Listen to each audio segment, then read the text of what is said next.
माँ शैलपुत्री स्वरूप। पर्वत की पुत्री हैं माँ का प्रथम स्वरूप। देवी दुर्गा ने अपने भक्तों के कल्याण के लिए पृथ्वी पर 9 अवतार लिए थे, जिन्हें नवदुर्गा भी कहा जाता है। इनमें सबसे पहला अवतार देवी शैलपुत्री का है। देवी दुर्गा के प्रथम स्वरूप शैलपुत्री का अर्थ है पर्वत की पुत्री या पहाड़ों की बेटी।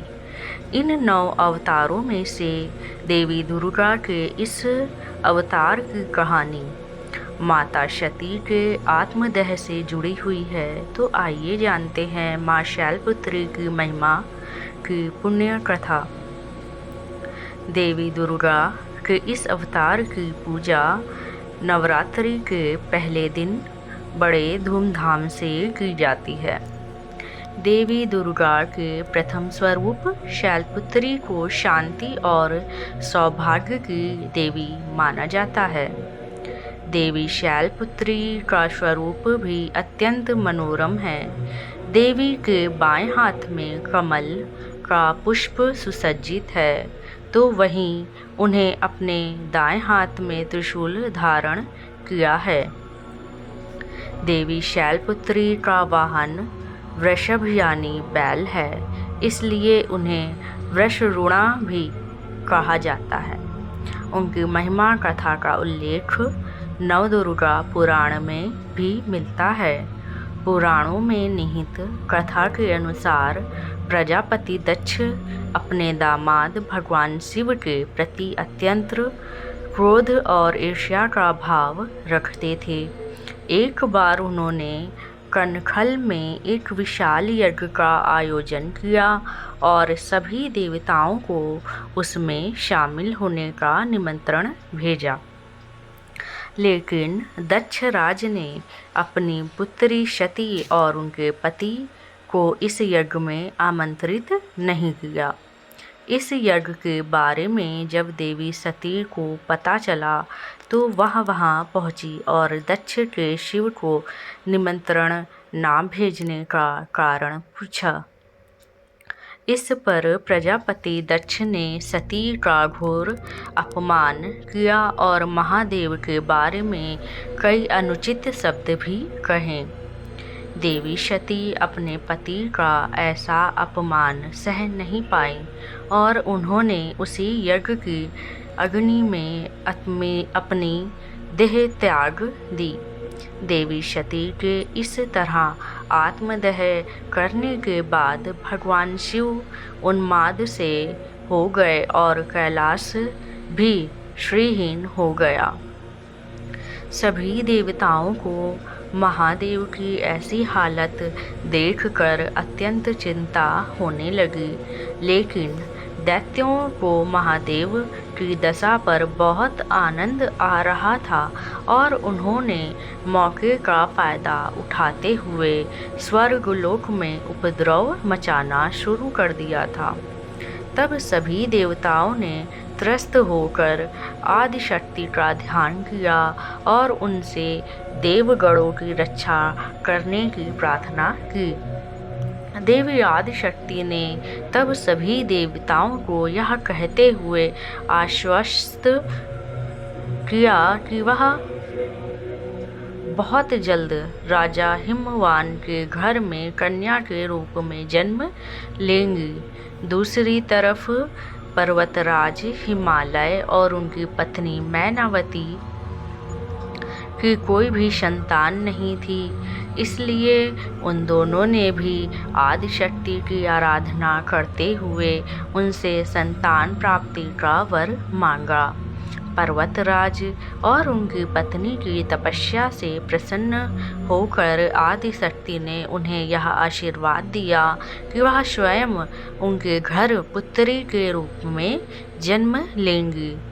कालांतर में जब देवी ने हिमालय के घर पुत्री रूप में जन्म लिया तो पर्वत की पुत्री होने के कारण उनका नाम पार्वती, शैलपुत्री और गिरिजा पड़ा।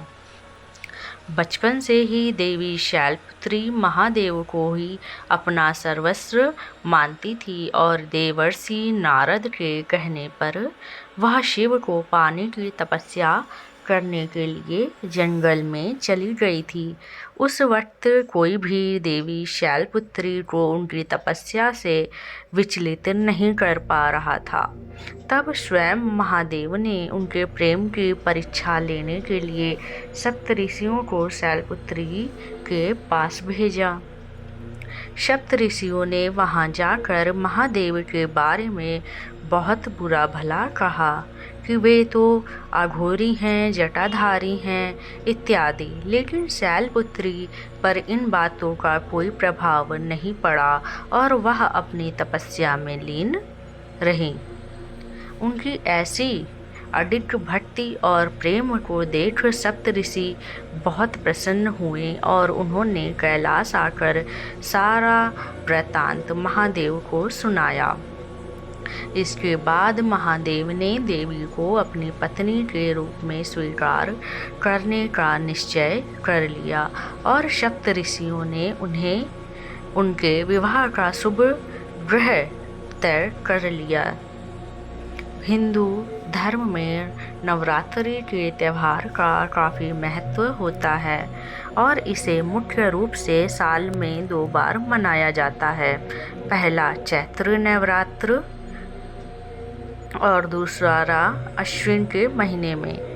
इस दौरान माता के भक्त उनके मंत्र का जाप करके उनकी आराधना करते हैं। देवी शैलपुत्री की आराधना पूजा के दौरान दुर्गा स्तोत्र, सप्तशती और चालीसा इत्यादि का पाठ भी किया जाता है। देवी शैलपुत्री की आराधना का मंत्र ओम देवी शैलपुत्र्यै नमः अर्थात ओंकार में दिव्य तेज की धारी माता शैलपुत्री को हम सभी भक्त अपने तीनों योग अर्थात मनोयोग, वचन योग और काय योग यानी शरीर से नमस्कार करते हैं। इस मंत्र की आराधना सभी भक्तों को मनोवांछित वर देने वाली है। ऐसी मान्यता है कि देवी शैलपुत्री को सफ़ेद वस्तुएं अत्यंत प्रिय हैं, इसीलिए उनकी पूजा में सफ़ेद फूलों और मिठाइयों का भोग लगाया जाता है। मान्यता तो यह भी है कि वो काशी में देवी शैलपुत्री का एक प्राचीन मंदिर स्थित है, जहां माता के दर्शन मात्र से भक्तों के सभी मन्नतें पूरी होती हैं। जो सच्चे मन से देवी की आराधना करता है उसे माता की कृपा से यश और कीर्ति की प्राप्ति होती है। देवी शैलपुत्री अवतार की कहानी हमें यह सीख देती है, जिस प्रकार देवी शैलपुत्री ने सप्तऋषियों की सारी बातों के बावजूद महादेव को पाने का रास्ता नहीं छोड़ा, उसी तरह मनुष्य को धर्म और भक्ति का रास्ता भी कभी नहीं छोड़ना चाहिए। आशा करते हैं कि आपको यह कथा पसंद आई होगी। अन्य देवताओं के अवतार, हिंदू व्रत, त्यौहार, अन्य धार्मिक जानकारी के लिए आप हमसे जुड़े रहें।